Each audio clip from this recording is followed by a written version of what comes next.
YouTube channel यही है शिक्षा। तो गाइस, हमने पिछले कुछ लेक्चरों में ये सब जाना कि गुण क्या होते हैं, जैसे कि जोड़ दे गुण, कटाव दे गुण और गुणा दे गुण, पाग दे गुण। जैसे कि जोड़ दे गुण क्या होते हैं? बंध गुण, क्रम वटांतरा गुण, सहिचारता गुण। कटाव दे गुण क्या होते हैं? बंध गुण, क्रम वटांतरा गुण, सहिचारता गुण। गुणा दे बंध गुण, क्रम वटांतरा गुण, सहिचारता गुण। उसी तरह भाग के।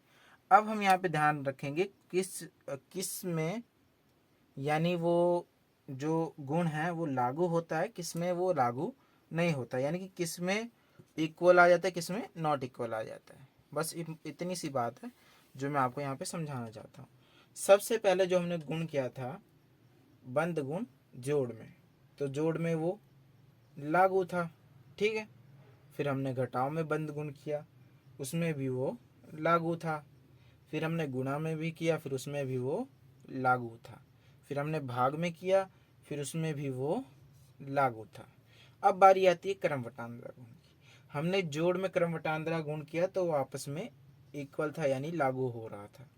और जो कटाव है उसमें लागू नहीं हो रहा था, लेकिन जो गुणा है उसमें लागू हो रहा था और भाग में लागू नहीं हुआ, हालांकि जो हमने अभी प्रीवियस लेक्चर में बताया था। अब देखिए जो है सहिचारता गुण। सहिचारता गुण हमेशा ध्यान रखना, क्योंकि सहिचारता गुण इंपॉर्टेंट है। सहिचारता गुण जोड़ में लागू हुआ पर घटाव में नहीं लागू हुआ, तो यहाँ पे काटा करते हैं। और जो गुणा में हाँ लागू हुआ पर घटाव में लागू, सॉरी भाग में लागू नहीं हुआ।